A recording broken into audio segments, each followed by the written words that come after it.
Hello बच्चों, इस video में हम लोग सीखने वाले हैं दो चर वाले रैखिक समीकरण युग्म को कैसे हम लोग प्रतिस्थापन विधि द्वारा हल करेंगे। तो आइए जो है इससे संबंधित जो है कुछ चरण मैंने लिखे हैं, इन चरणों का पालन हम करेंगे और आसानी से हम सीख पाएंगे कि कैसे दो चर वाले रैखिक समीकरण युग्म को प्रतिस्थापन विधि द्वारा जो है हल किया जाएगा।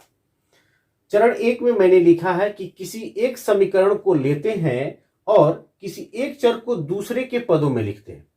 एक एक करके मैं चरण पढ़ूंगा। पहले यहां एक एग्जाम्पल भी ले लेता हूं। जैसे एक समीकरण मैंने ले लिया,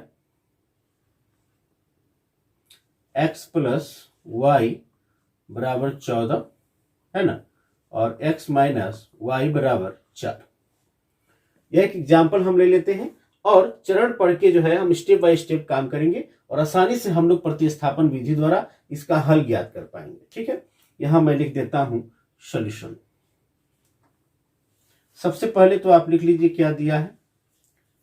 दिया है x प्लस वाई बराबर 14, इसको एक मान लीजिए, x माइनस वाई बराबर 4 और इसको 2 मान लीजिए।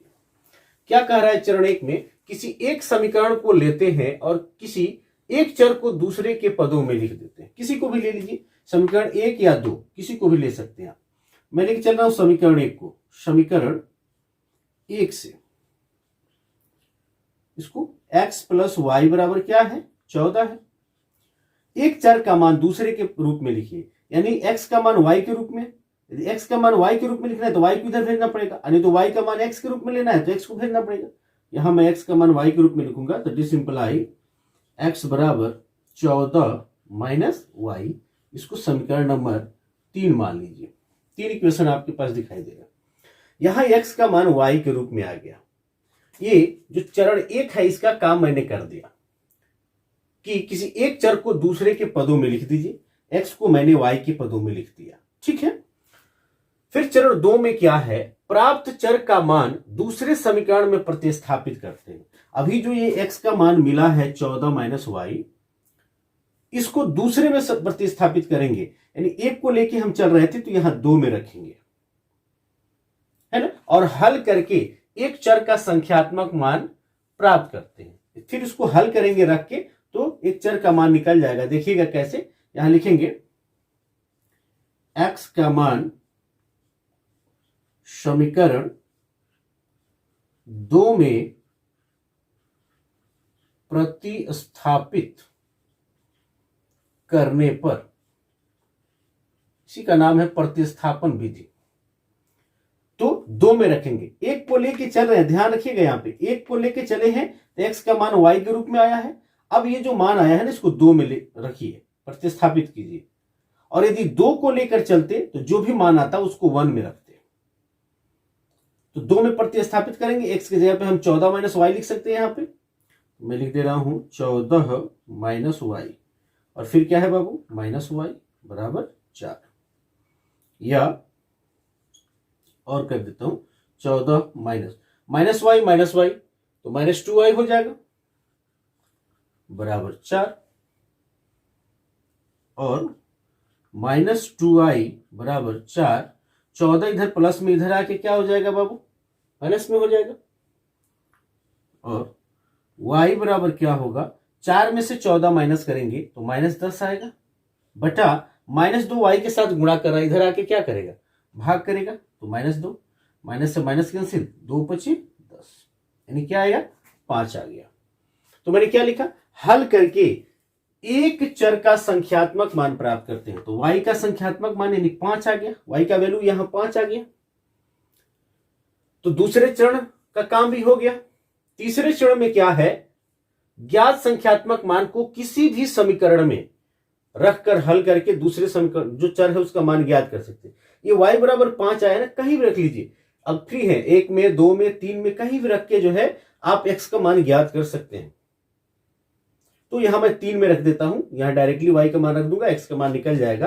तो फिर यहां पे लिखेंगे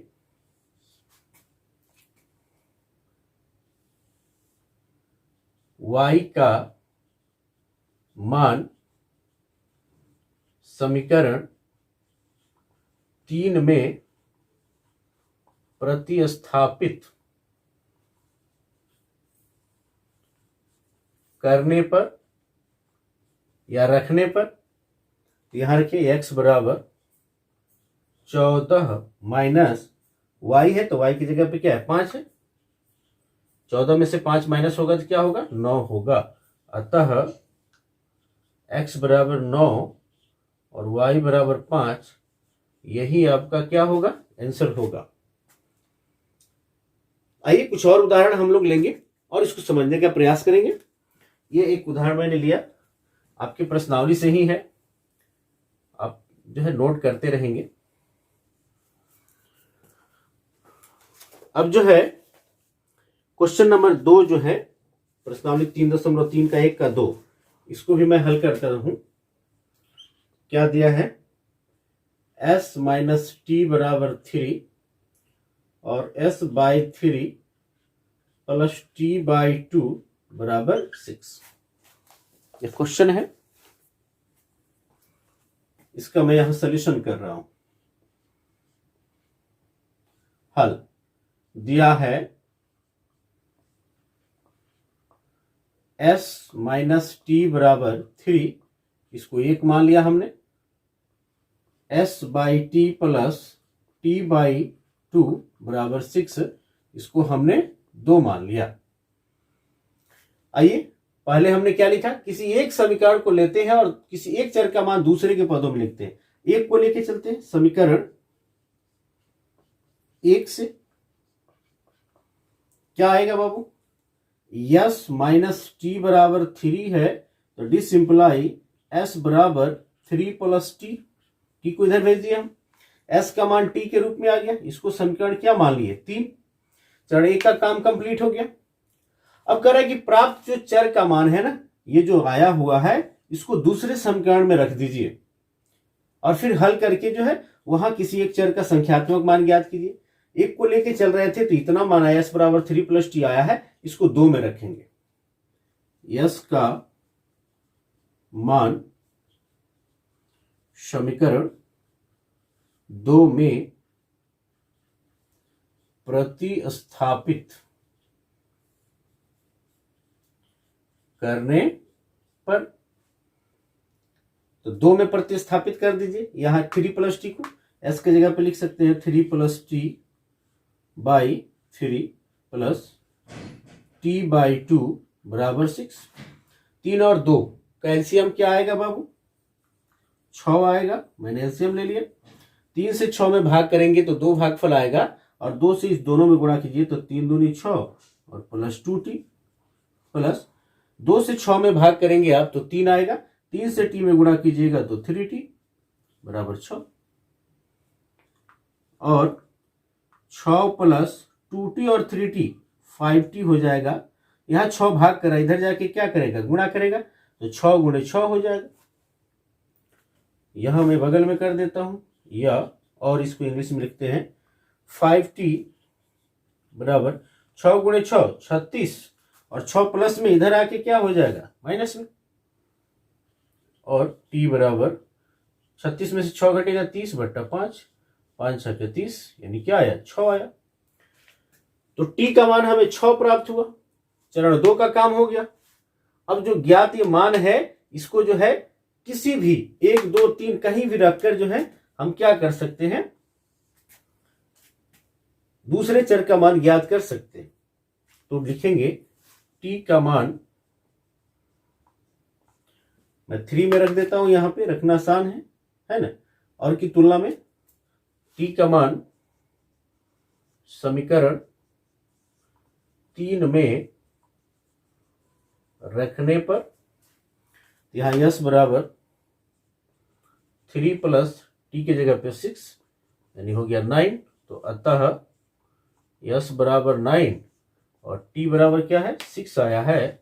यही आपका बाबू क्या हो गया आंसर हो गया। आप स्क्रीनशॉट लेते रहेंगे, ठीक है। आइए इसको क्लीन करते हैं। एक और उदाहरण लेंगे हम लोग। ये जो उदाहरण है आपकी किताब से ही है, उदाहरण नंबर जो है 7 है।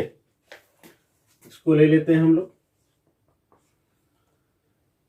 7x minus 15y equal to 2 और x plus 2y equal to 3, ये दिया हुआ है।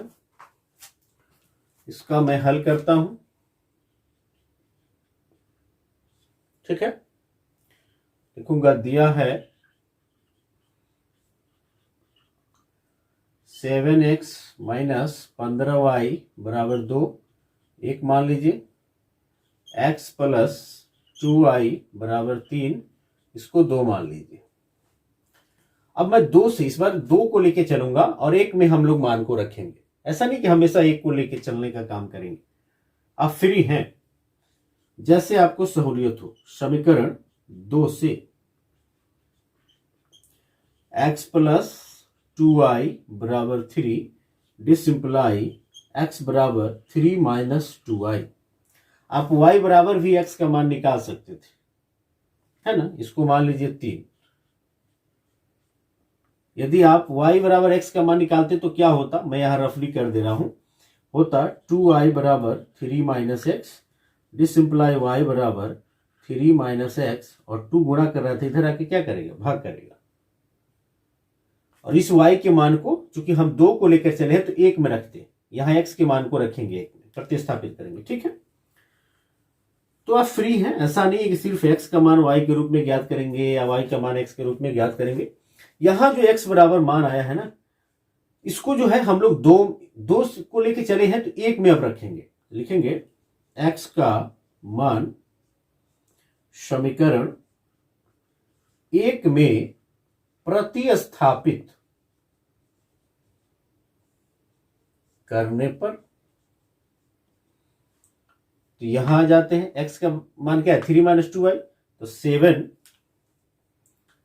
इंटू 3 माइनस 2y, x की जगह पे माइनस 15y बराबर 2, या हल कीजिए 7 Trika 21 minus 14y minus 15y बराबर 2, या ये 21 जो है इधर प्लस में है, इधर जाके क्या हो जाएगा, माइनस हो जाएगा। माइनस 14y और माइनस 15y माइनस 29y बराबर 2 माइनस 21, या y बराबर 2 में से 21 घटेगा बाबू, माइनस 19 आएगा, और माइनस 29 गुणा कर रहा है, इधर आके क्या करेगा, भाग करेगा। ये माइनस से माइनस कैंसिल हो गया, 19/29, ये y का वैल्यू निकल गया 19/29। अब जो y का मान आया है, इसको किसी में भी, या फ्री है, तीसरे चरण में हम आ गए, है ना, किसी समीकरण में, तो मैं 3 में रखूंगा, ठीक है। यहां मैं लिख रहा हूं अब y का मान समीकरण 3 में प्रतिस्थापित करने पर, यहां रख लीजिए x बराबर 3 माइनस 2y, y की जगह पे 19/29, हल कर लीजिए। 3 माइनस 19 दूनी 38/29, इसके नीचे 1 छिपा हुआ है बाबू, तो क्या होगा, 29 एलसीएम हो जाएगा, और 3 से 29 में गुणा करोगे तो 29 27, 3 दूनी 6, 2 8, 87 माइनस 38, 87 में से 38 को आप माइनस कर दीजिए यहाँ पे, तो ये जो है 17 में से 8 गया 9, और फिर 7 में से 3 गया 4/29। किसका मान है बाबू, x का मान है 49/29 आ गया, है ना। तो अब लिख देंगे, अतः x बराबर 49/29 और y बराबर कितना आया है, 19/29, और यही आपके क्या हो जाएंगे, आंसर हो गए। तीव्र प्रतिस्थापन विधि के द्वारा हम लोगों ने किसी 2 चर वाले रैखिक समीकरण युग्म को हल करने का तरीका सीखा। आई होप आपको अच्छे से समझ में आया होगा। यदि कहीं अभी भी कंफ्यूजन रह गया है तो जब हम लोग प्रश्नावली 3.3 को सॉल्व करेंगे तो उसमें जो है 100% आपका कॉन्सेप्ट क्लियर हो जाएगा। Okay, thank you for watching this video guys.